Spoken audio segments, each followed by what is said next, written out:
Kecelakaan tunggal terjadi di Jalan Surapati, Desa Sukawangi, Kecamatan Singajaya, Kabupaten Garut, Jawa Barat, hingga masuk jurang lantaran sang sopir mengikuti Google Maps.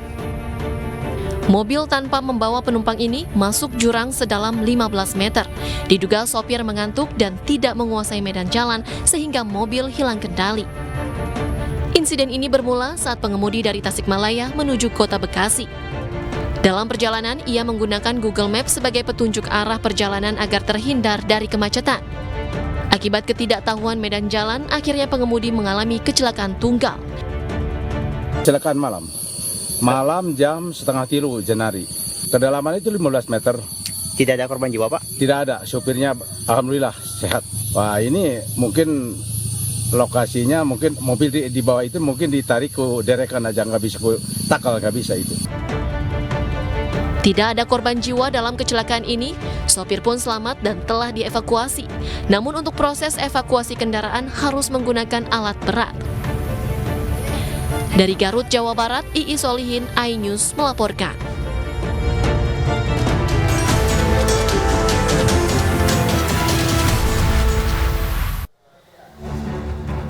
Selamat sore, kita jumpa lagi di iNewsroom, ruang memperdalam informasi yang aktual dan komprehensif. Saya Abraham Silaban.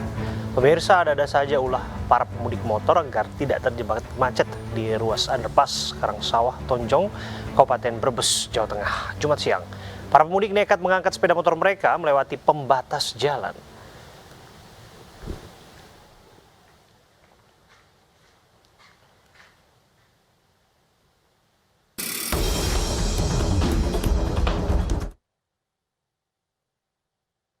Dari Provinsi Riau yang hendak ke kampung halaman di Desa Sigolang, Kecamatan Aibilah, Kabupaten Tapanuli Selatan, Sumatera Utara.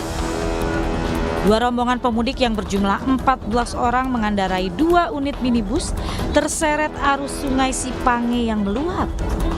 Peristiwa naas tersebut terjadi saat kedua minibus yang ditumpangi para korban menyeberangi sungai yang menjadi akses jalan satu-satunya ke desa mereka. Namun naas saat berada di tengah sungai, arus sungai tiba-tiba meluap dan menghanyutkan kedua mobil. Warga yang mengetahui kejadian tersebut beserta petugas BPBD dan kepolisian Resort Tapanuli Selatan langsung terjun ke lokasi dan mencari para korban. 8 orang ditemukan dalam kondisi meninggal dunia sedangkan 6 lainnya selamat. Hingga saat ini jenazah para korban telah disemayamkan ke rumah kerabat korban. Sedangkan kendaraan yang ditumpangi para korban masih dalam proses evakuasi.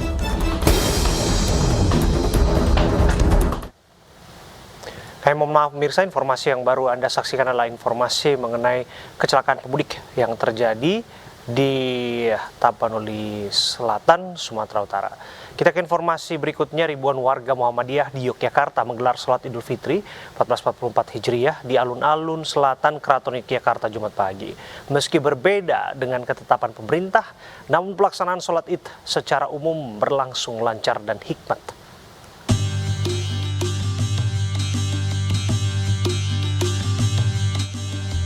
Berbeda dengan ketetapan pemerintah yang memutuskan 1 Syawal 1444 Hijriah jatuh pada hari Sabtu besok, warga Muhammadiyah di Yogyakarta menggelar sholat Idul Fitri Jumat pagi tadi. 10.000 jemaah membanjiri lokasi pelaksanaan sholat Idul Fitri di alun-alun selatan Keraton Yogyakarta. Dalam sholat Id ini, kerabat Keraton Yogyakarta yang juga adik Sri Sultan Hamengkubuwono X GBPH Prabu Kusumo ikut hadir sebagai jemaah. Pagi ini hari Jumat tanggal 1 Syawal 1444 Hijriah, kita pada tanggal 21 April tahun 2023, PLB Kecamatan Keraton Yogyakarta menyelenggarakan sholat Idul Fitri 1444 Hijriah. Sementara itu, pelaksanaan sholat Idul Fitri rencananya juga akan dilakukan warga Nahdlatul Ulama pada Sabtu besok. Dari Yogyakarta, Heru Trijoko, iNews melaporkan. Warga Muhammadiyah Kota Bau-Bau, Sulawesi Tenggara mengikuti sholat Id di halaman Rektorat Kampus Muhammadiyah Buton pagi tadi. Sama halnya di Kota Bau-Bau, warga Karangasem Bali juga merayakan Idul Fitri hari ini.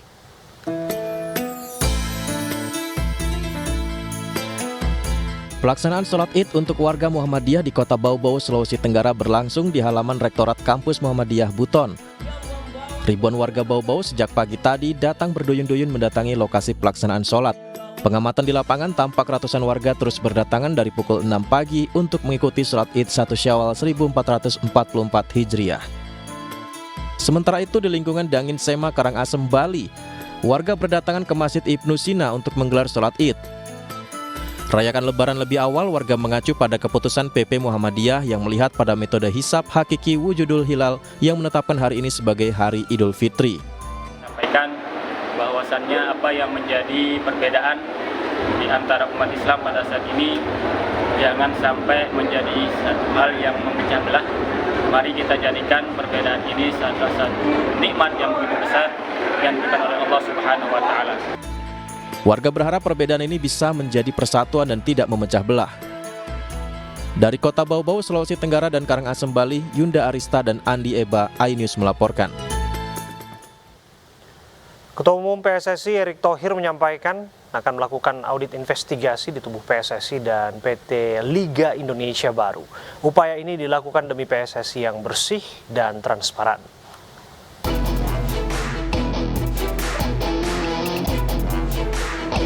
Ketua Umum PSSI Erick Thohir bergerak cepat mencari solusi untuk perbaikan sepak bola Indonesia. Usai memastikan liga akan diupayakan dimulai 1 Juli mendatang dan meningkatkan kesejahteraan wasit, Erick Thohir kembali menegaskan akan melakukan audit keuangan di tubuh PSSI dan PT Liga Indonesia Baru. Saat ini yang menjadi fokus utama PSSI adalah membangun federasi yang transparan dan bersih. Tiup 10-15 kali, jadi jumlah wasit tidak mungkin 50-an, mungkin jadi 40-an. Lalu ada asuransinya, tapi juga nanti ada standarisasi wasit.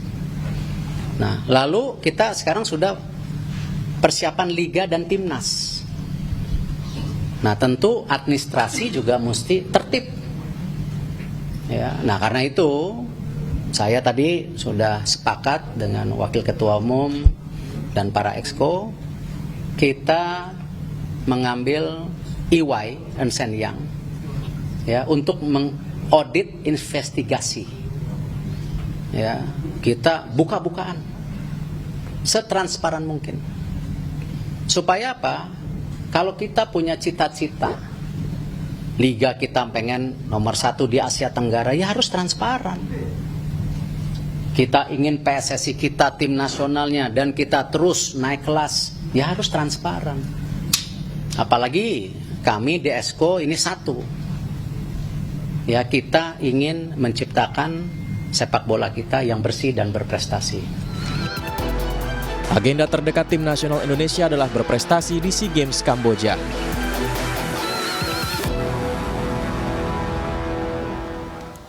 Pemirsa, PDI Perjuangan akhirnya menunjuk Gubernur Jawa Tengah Ganjar Pranowo sebagai calon presiden yang bakal diusung di 2024 mendatang. Informasinya sama.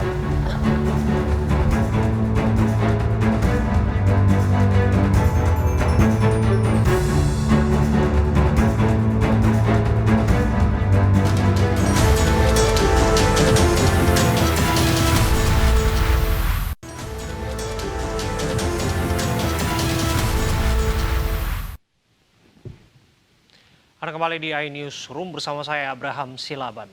Pemirsa, PDI Perjuangan akhirnya menunjuk Gubernur Jawa Tengah Ganjar Pranowo sebagai calon presiden 2024. Ketua Umum PDI Perjuangan Megawati Soekarno Putri memerintahkan seluruh kader untuk menangkan pemilihan umum 2024.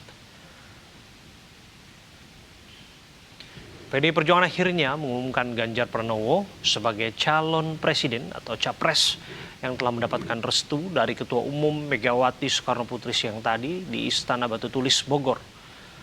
Pengumuman capres PDI Perjuangan dihadiri Presiden Joko Widodo, Prananda Prabowo, Puan Maharani, Hasto Kristianto, dan termasuk Ganjar Pranowo sendiri. Megawati langsung menyampaikan perintah untuk menunjuk Gubernur Jawa Tengah Ganjar Pranowo sebagai calon presiden dari PDI Perjuangan. Ia juga menegaskan kepada seluruh jajaran kader PDI Perjuangan di seluruh Indonesia untuk segera bergerak memenangkan pemilihan umum 2024. Mana pendidikan politik dan kaderisasi kepemimpinan di Partai Demokrasi Indonesia Perjuangan mampu melahirkan begitu banyak pemimpin. Mereka diberi memegang tanggung jawab yang begitu besar bagi rakyat, bangsa, dan negara.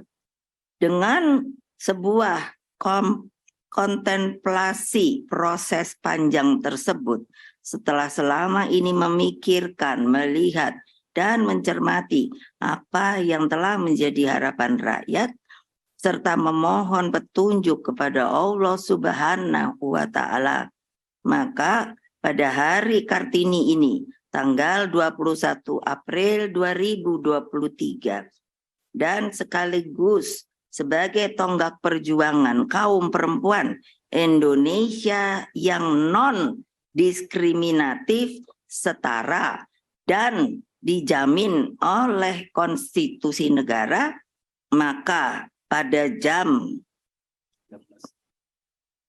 13.45 dengan mengucapkan Bismillahirrohmanirrohim, menetapkan Saudara Ganjar Pranowo sekarang adalah Gubernur Jawa Tengah sebagai kader dan petugas partai untuk ditingkatkan penugasannya sebagai calon Presiden Republik Indonesia dari Partai Demokrasi Indonesia Perjuangan.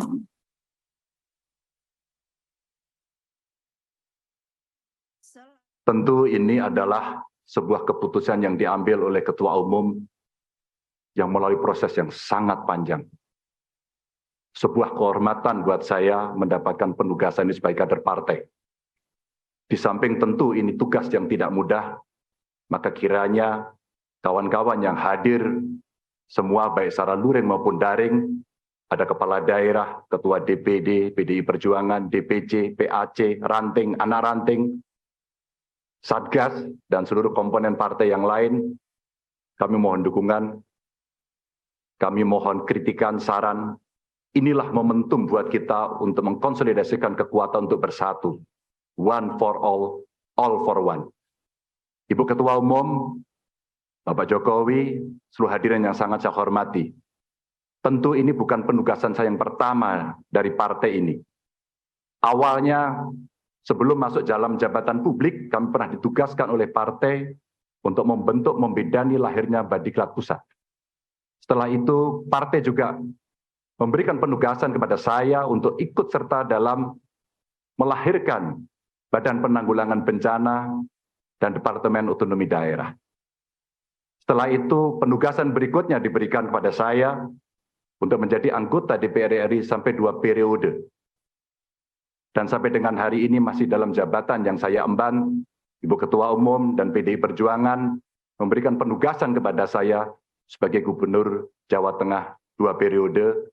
Dan hari ini Ibu mengumumkan memberikan amanat. Saya sangat mengapresiasi, saya sangat menghargai keputusan Ibu Megawati Soekarno Putri, Ketua Umum PDI Perjuangan, yang baru saja mengumumkan keputusannya bakal calon presiden yang diajukan oleh PDI Perjuangan, yaitu Bapak Ganjar Pranowo. Pemirsa, kita akan bahas pengumuman Ganjar Pranowo sebagai calon presiden yang diusung oleh PDI Perjuangan bersama dengan Eriko Sutarduga, Wakil Sekjen PDI Perjuangan, dan juga Kang Gun-Gun Herianto, analis politik. Assalamualaikum, selamat malam Bapak-Bapak. Selamat malam, Assalamualaikum warahmatullahi wabarakatuh. Iya, saya ke Bang Eriko terlebih dulu. Bang Eriko, kita bicara soal momentum ini. Di tengah hiruk-pikuk mudik, lebaran, dan lain sebagainya. Tentu ada reasoning ataupun alasan untuk pengumumannya pada hari ini, tanggal 21 April, pukul 13.45 tadi dibacakan oleh Bu Megawati Soekarno Putri. Apa yang bisa diceritakan di balik ini semua? Iya, terima kasih saudaraku Adinda Abraham Silaban, ada Kang Gun-Gun Herianto. Pertama-tama saya ucapkan selamat Hari Raya Idul Fitri. Mohon maaf lahir batin untuk saudara-saudaraku yang berasal dari Muhammadiyah maupun yang merayakan hari ini. Begitu juga selamat menjelang hari kemenangan Hari Raya Idul Fitri untuk besok hari tanggal 22 April bagi seluruh umat yang merayakan, saudara-saudaraku dari Nahdlatul Ulama.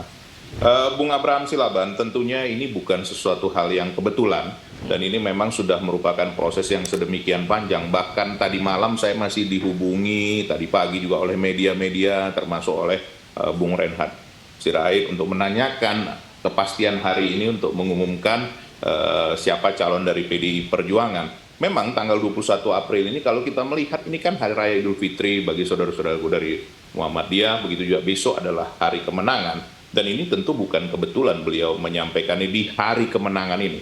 Yang kedua, tadi sudah disampaikan oleh Ibu Ketua Umum bahwa Hari Kartini, bahwa beliau juga mau menyampaikan bahwa kaum perempuan itu adalah menjadi kaum yang sangat penting dalam mengambil keputusan ini. Bahwa beliau tidak pernah membedakan antara perempuan dan laki-laki.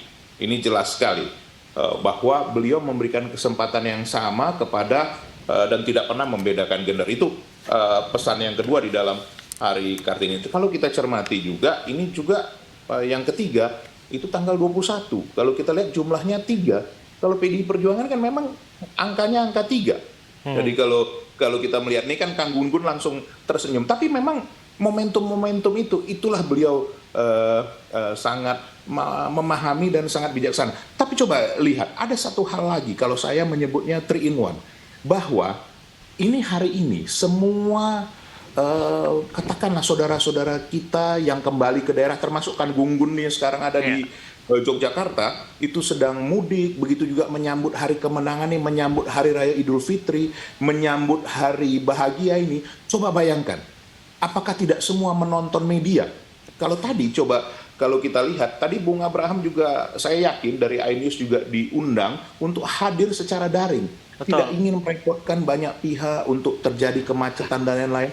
Bahwa disinilah semua menyaksikan, rakyat Indonesia menyaksikan. Jadi, melalui singkat cerita, Bang Eriko, Anda ingin mengatakan ini adalah salah satu siasat dari PDI Perjuangan untuk memunculkan percakapan politik di tengah-tengah warga negara kita yang sedang mudik di kampung halamannya.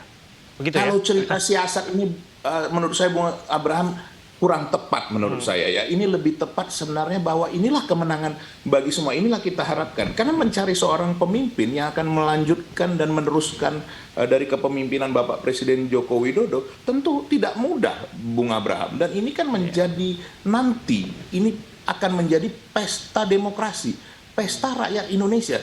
Rakyat Indonesia lah yang menjadi panglima dalam hal ini. Dan yang paling utama itu jangan kita lupa. Boleh saja banyak pihak menyampaikan bahwa kita akan mencalonkan seperti ini atau begini atau koalisi dan lain-lain.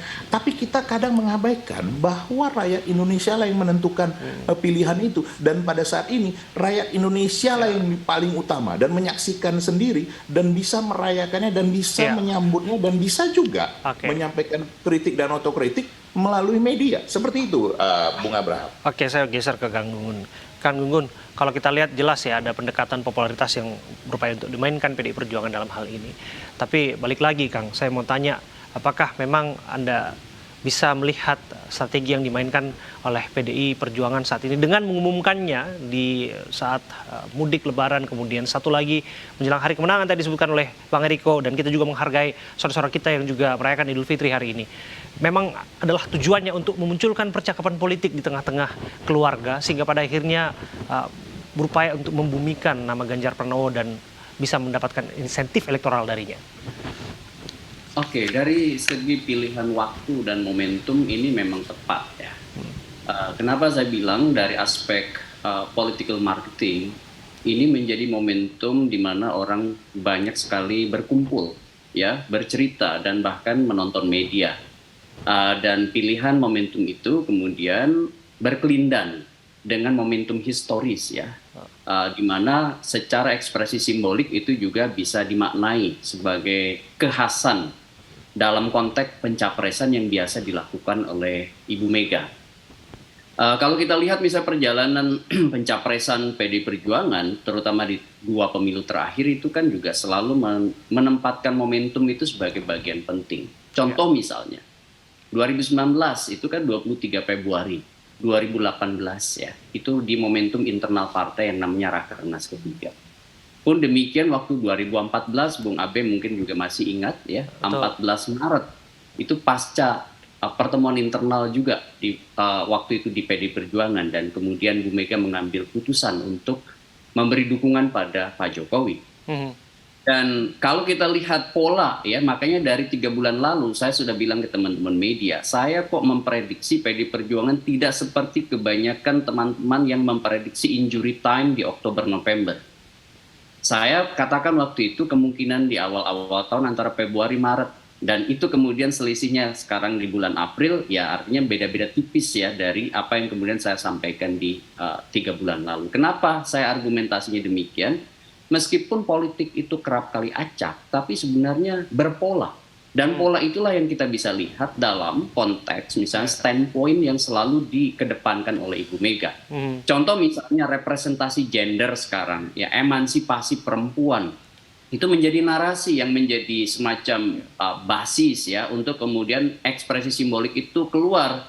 Yakni Pak Ganjar sekalipun kemudian menjadi capres ya, ada semacam penugasan sebagai kader sekaligus petugas partai, dan tadi pesannya kemudian menyentuh pesan substantif soal emansipasi perempuan. Nah ini menurut saya tentu ya sebagai sebuah strategi public discourse atau perbincangan publik yang berupaya untuk kemudian juga memengaruhi opini publik yang berkembang dalam konteks perbincangan soal capres ini, sehingga ada dimensi instrumentalistiknya, yaitu bicara soal timing, tapi ada bicara soal substansi politiknya, yaitu soal emansipasi. Nah, disitulah menurut saya menjadi tepat begitu. Ya, itu menarik substansi politik yang bisa kita diskusikan. Tapi kalau Kang Gunggun singgung soal bahwa politik sesungguhnya bisa dibaca dari pola, maka kita nggak akan jauh lari dari konstelasi setelahnya. Setelah Ganjar Pranowo diumumkan, maka saya kembali ke Bang Eriko. Apakah kemudian Bang Eriko percakapan lintas kepartaian, karena kita tahu ya sudah ada 3 nama praktis yang sudah mencalonkan diri setidaknya ataupun diusung oleh partai-partai yang saat ini mendeklarasikan dirinya. Ada Ganjar yang terakhir, sebelumnya ada Anies Baswedan, termasuk Prabowo Subianto di sana. Apakah kongsi politik itu masih dimungkinkan oleh PDIP dengan partai lain? Begini, Bung Abraham, ini bukan satu hal yang klise ya, yang mau saya sampaikan ini. Sebenarnya kan memang tidak pernah yang namanya PDI Perjuangan itu ingin maju sendiri, tapi ingin bersama-sama dengan pihak lain, bekerja sama. Kalau kita menyebutnya kerjasama ya Bung Abraham dan Kang Gunggun, karena koalisi itu sifatnya memang berbeda di sistem tata pemerintahan kita, dan juga memang koalisi itu ada konsekuensi-konsekuensi yang memang sangat berbeda. Nah, coba perhatikan, tadi Kang Gunggun sudah sampaikan mengenai pola yang sudah dilakukan oleh PDI Perjuangan melalui Ibu Ketua Umum Ibu Haja Megawati Soekarno Putri, di mana setiap maju kita tentu mengajak semua pihak. Dan kita juga tidak boleh lupa bahwa Ibu Mega sudah menugaskan Mbak Puan Maharani untuk melakukan komunikasi-komunikasi politik kepada partai-partai lain. Tetapi juga kita harus menghargai Bung Abraham. Apa ada yang salah dengan pihak-pihak lain ingin memajukan juga calonnya? Artinya mereka mempunyai seorang calon presiden, dan itu kan bagian daripada namanya yang selama ini adalah kritikan kepada partai politik, kan Gun-Gun, di mana dikatakan sering berpikir hanya pragmatis, tidak mempunyai katakan kader, regenerasi kader yang baik. Nah, ini mau ditunjukkan oleh PDI Perjuangan dan juga dari pihak-pihak lain untuk memajukan calonnya. Tetapi dalam komunikasi ini tentunya kan ini dinamis sekali. Kalau pada saatnya nanti dengan calon presiden yang sudah diumumkan Ibu Mega bahwa Mas Ganjar nanti dari partai lain menyambut dengan baik, tentu kita bisa membicarakan hal ini, di mana juga cawapresnya kan belum ditentukan, Bung Abraham Silaban, dan ini mungkin sekali. Dan ingat, ini dari yang hasil survei-survei yang dilakukan oleh saudara-saudara kita yang ada di survei, bahwa penting sekali calon wapres ini juga meningkatkan elektabilitas. Sepakat untuk itu. Kang Gunggun juga menyetujui hal itu. Ya. Gitu, Kang Gunggun, ini kepada Kang Gunggun ya mengenai kemana kemudian Pak Jokowi, karena efek Jokowi ini juga akan menarik menjadi perbincangan setelah kita ketahui semacam dukungan ataupun endorse yang dilakukan oleh Pak Jokowi belakangan ini dengan kedekatannya ke Pak Prabowo dan lain sebagainya bacaan politiknya. Tapi ketika yang bersangkutan juga hadir saat pengumuman Ganjar Pranowo, apakah dimungkinkan dikawinkan pasangan Ganjar Prabowo atau Prabowo Ganjar? Ini Anda yang punya analisis sendiri mengenai ini. Bagaimana Kang Gunggun? Oke, sementara ini PDI Perjuangan kan punya 128 kursi, dia bisa kemudian maju ya mendorong capresnya meskipun misalnya sendirian, tetapi tentu untuk memenangi kontestasi berat berjalan sendirian gitu ya. Artinya memang perlu kerjasama politik untuk tidak menyebut sebagai koalisi itu dengan kekuatan partai lain. Nah, kalau kemudian kita lihat dinamikanya Bung Abraham Silaban, bahwa kemarin itu kan ada upaya komunikasi politik KIB dengan Kebangkitan Indonesia Raya. Kalau itu kemudian menjadi satu poros dengan 281 kursi, itu tentu menjadi koalisi besar, apalagi kalau PD Perjuangan misalnya menggenapi kekuatan itu, bisa 409 kursi. Jadi ini bisa jadi koalisi besar partai politik. Nah, apakah kemudian memungkinkan memadu-madankan ya antara misalnya Pak Prabowo dengan Pak Ganjar? Menurut saya yang harus tuntas itu adalah perbincangan dari tiga sosoknya dulu gitu. Pertama adalah Pak Prabowo sendiri, kemudian yang kedua adalah Ibu Mega sebagai pemilik hak prerogatif dalam pencapresan PDI Perjuangan, dan yang terakhir adalah Pak Jokowi ya. Kenapa? Karena kemarin turut mengorkestrasi meskipun tidak di depan ya, tetapi mengorkestrasi kemudian perjumpaan-perjumpaan itu. Nah, artinya memang agak kesulitan kalau misalnya bicara soal top of the ticketnya siapa. Maksud saya capresnya itu siapa. Betul. Misalnya kalau Pak Prabowo bisa turun ya dari posisi proposal utamanya sebagai capres untuk kemudian menjadi cawapres dari Pak Ganjar, tentu memungkinkan. Atau sebaliknya, PDI Perjuangan menurunkan proposal utama, Pak Ganjar sebagai capres dan posisi PDI Perjuangan sebagai partai pemenang pemilu untuk menggenapi misalnya top of the ticketnya Pak Prabowo, tentu mungkin saja kemudian koalisi itu terbangun. Tapi menurut saya tidak semudah membalikkan tangan. Karena masing-masing punya standpoint berbeda dan punya strategi planning pemenangan yang berbeda. Tentu masih akan ada percakapan dan lobby-lobby politik ke depannya, itu yang akan kita ikuti bersama. Terima kasih sekali lagi untuk waktu Anda, Kang Gunggun, dan juga Bang Eriko yang sudah hadir berbincang bersama kami di iNewsroom. Terima kasih. Assalamualaikum. Eriko. Pemirsa, stasiun Pasar Senen masih ramai calon pemudik. Informasi selengkapnya kami hadirkan untuk Anda usai jeda.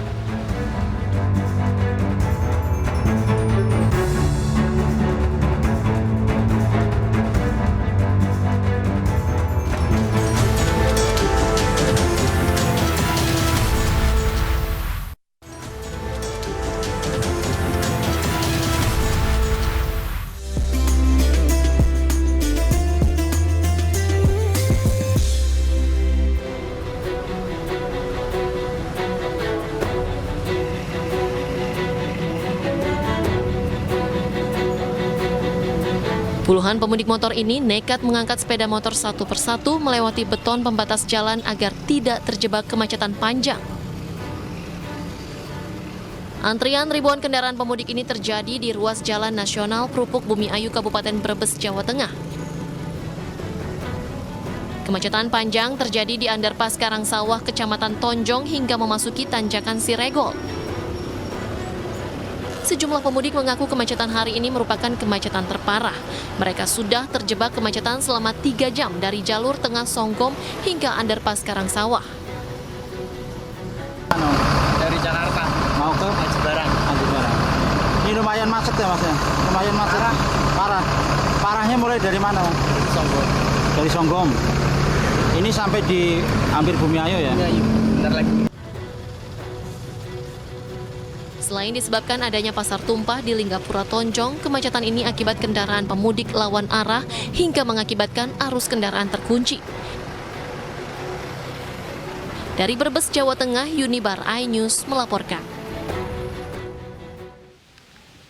Anda kembali di iNewsroom bersama saya Abraham Silaban. Pemirsa, satu hari jelang Lebaran, suasana di stasiun Pasar Senen masih ramai pemudik. Untuk mengantisipasi kepadatan pemudik, PT KAI memperbanyak fasilitas ruang tunggu. Calon pemudik masih ramai dan memadati stasiun Pasar Senen, Jakarta. Selama masa angkutan Lebaran yang dimulai dari tanggal 12 April 2023 sampai 3 Mei, PT KAI Daob 1 menyediakan sebanyak 1 juta tiket jarak jauh. Untuk mengantisipasi membludaknya pemudik, pada Lebaran tahun ini PT KAI menambah jumlah staf dan personil keamanan serta menambah kursi ruang tunggu bagi para pemudik.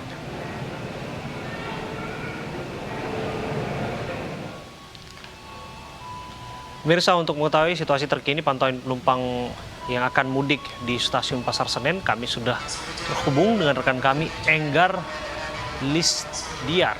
Enggar, masih ramai ya kelihatannya pemudik di belakang Anda? Ya, Abraham dan juga pemirsa, hingga H-1 jelang Idul Fitri 1444 Hijriah, ribuan pemudik ini masih terus memadati stasiun kereta api Pasar Senen Jakarta. Hingga sore hari ini terdapat sejumlah perjalanan kereta api dengan tujuan Surabaya, Malang, Solo, Jogja, Semarang dan juga Purwokerto. Berdasarkan data yang kami himpun juga per hari ini, yaitu hari Jumat 21 April, terdapat 24.000 penumpang yang berangkat dari stasiun Pasar Senen Jakarta dengan total layanan 32 layanan kereta api yang beroperasi. Angka tersebut sejatinya mengalami penurunan, Abraham dan juga pemirsa, jika dibandingkan dengan hari H-2 maksud kami kemarin, yakni hari Kamis 20 April 2023 di angka 24.200 penumpang. Meski mengalami penurunan, Abraham, PT Kereta Api Daerah Operasional 1 Jakarta menyatakan hari ini masih merupakan puncak arus mudik Lebaran. Selain itu, bila merujuk data dari tahun 2022 kemarin, maksud saya 2022 kemarin, terdapat kenaikan angka rata-rata perharinya. Di tahun ini mencapai 42.000 penumpang kereta api, sementara di tahun sebelumnya 2022 kemarin 36.000 penumpang. Pada masa angkutan Lebaran di 2023 ini, baik arus mudik maupun arus balik, PT Kereta Api Indonesia Daerah Operasional 1 Jakarta menyediakan sekitar hampir 1 juta tiket dari keberangkatan maupun arus balik nanti. Abraham. Terima kasih Enggar Lisdiar, laporan Anda langsung dari stasiun Pasar Senen, Jakarta. Pemirsa, arus lalu lintas di gerbang tol Cikampek Utama terpantau lancar. Polisi telah menghentikan rekayasa lalu lintas. Situasi lalu lintas di gerbang tol Cikampek Utama terpantau lancar dan tidak terjadi antrian yang signifikan. Untuk rekayasa arus lalu lintas seperti one way dan kontraflow sudah dihentikan. Polisi masih menerapkan lalu lintas yang normal ataupun open traffic.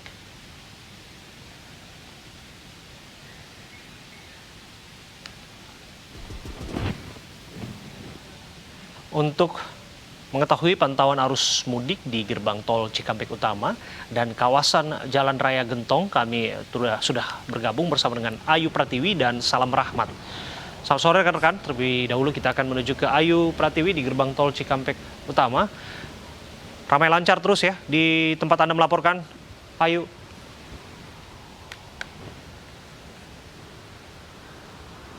Ya, Abraham dan juga pemirsa, volume kendaraan di gerbang tol Cikampek Utama saat ini mengalami penurunan. Bisa dilihat di belakang saya, saat ini situasi arus lalu lintas terpantau ramai lancar dan cukup lengang jika dibandingkan dengan hari kemarin. Bahkan tercatat hingga saat ini ada sebanyak 28.000 kendaraan yang sudah melintas. Tentu jumlah ini sangat berbeda jauh jika kita bandingkan dengan jumlah kemarin. Dengan jam yang sama, kemarin sudah tercatat ada 90.000 kendaraan yang melintas. Tentu jumlah ini sangat berbeda jauh ya Abraham dan juga pemirsa. Bahkan saat ini situasi untuk rekayasa lalu lintas sudah ditiadakan atau diberhentikan tepat jam 12 malam tadi. Sebelumnya memang ada rekayasa lalu lintas kontraflow dari kilometer 36 hingga kilometer 70, dilanjutkan dengan one way dari kilometer 72 hingga gerbang tol Kali Kangkung. Namun saat ini sudah tidak ada, namun tidak menutup kemungkinan nantinya jika volume kendaraan kembali meningkat melebihi 4.500 per jamnya, maka secara otomatis rekayasa lalu lintas akan diberlakukan kembali. Sementara itu juga ada informasi tambahan bagi Anda pemirsa, khusus tanggal 22 April 2023 atau tepatnya besok, sejumlah rest area menggelar sholat Id bersama.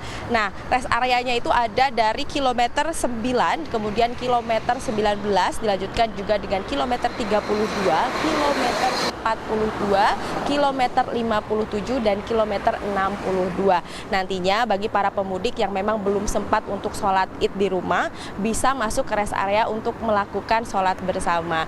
Dan untuk mengetahui bagaimanakah situasi arus mudik yang ada di Lingkar Gentong, sudah ada rekan saya, Salam Rahmat. Salam, silahkan dengan laporan Anda. Ya baik, terima kasih Ayu Pratiwi atas laporan Anda dari gerbang tol Cikatama, di mana saat ini juga untuk situasi terkini sama seperti di gerbang tol Cikatama. Untuk situasinya ini sudah mulai terpantau normal untuk situasi arus lalu lintas di kawasan Lingkar Gentong, Tasikmalaya, Jawa Barat ini, di mana untuk saat ini juga sudah terjadi adanya penurunan jumlah volume kendaraan yang sudah terjadi sejak pagi hari tadi. Berbeda situasinya selama beberapa hari belakangan yang memang sempat terjadi adanya ketersendatan arus lalu lintas di kawasan tempat kami melaporkan saat ini hingga di kawasan Limbangan, Jawa Barat. Dan juga tadi kami juga sempat berbincang bersama dengan petugas BPBD setempat, ini mengatakan bahwasannya menghimbau bagi para pemudik nantinya untuk tidak bertepi ataupun juga menepi di bahu jalan ataupun juga di bawah pohon lantaran kondisi jalan yang ada di jalur Gentong ini kondisinya cukup rawan terjadi adanya longsor dan juga pohon tumbang, sehingga ini juga sangat dimungkinkan kembali bagi Anda pemirsa untuk tidak dan juga menjaga batas kecepatan kendaraan lantaran kontur jalan di kawasan Gentong ini kondisinya cukup berliku dan juga naik turun. Kembali kepada Anda, Abraham di studio. Terima kasih, salam rahmat dan juga Ayu Pratiwi, laporan Anda langsung. Pemirsa, Masjid Istiqlal siap tampung ratusan ribu jemaah untuk sholat Id besok pagi. Kami hadirkan informasi lengkapnya usai jeda untuk Anda.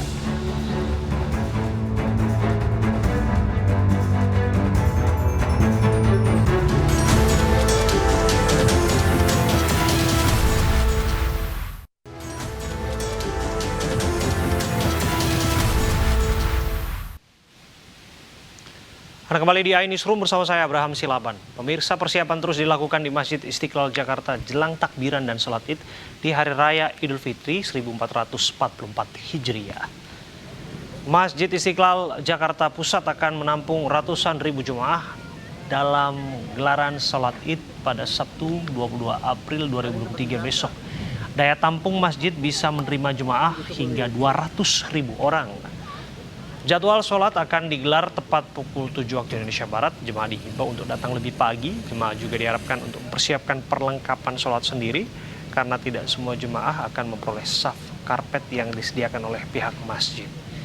Jelang malam takbiran, saat ini puluhan orang sudah ramai mendatangi Masjid Istiqlal.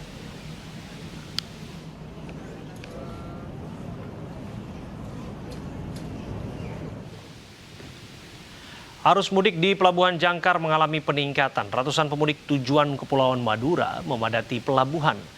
Gubernur Jawa Timur Khofifah Indar Parawansa mendatangi Pelabuhan Jangkar untuk memastikan keamanan dan kenyamanan masyarakat yang hendak mudik. Puncak arus mudik saat ini terjadi di Pelabuhan Jangkar, Situbondo, Jawa Timur. Para pemudik yang rata-rata bekerja di Bali dan hendak pulang ke kampung halamannya di Pulau Madura mulai memadati pelabuhan. Guna memastikan keamanan dan kenyamanan masyarakat yang hendak mudik, Gubernur Jawa Timur Khofifah Indar Parawansa mendatangi Pelabuhan Jangkar untuk melakukan sidak. Selain itu, Gubernur juga melepas keberangkatan terakhir kapal motor penyeberangan program mudik gratis Pemprov Jawa Timur.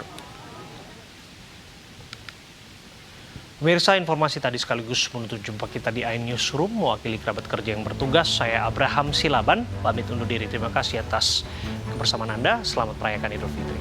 Sampai jumpa.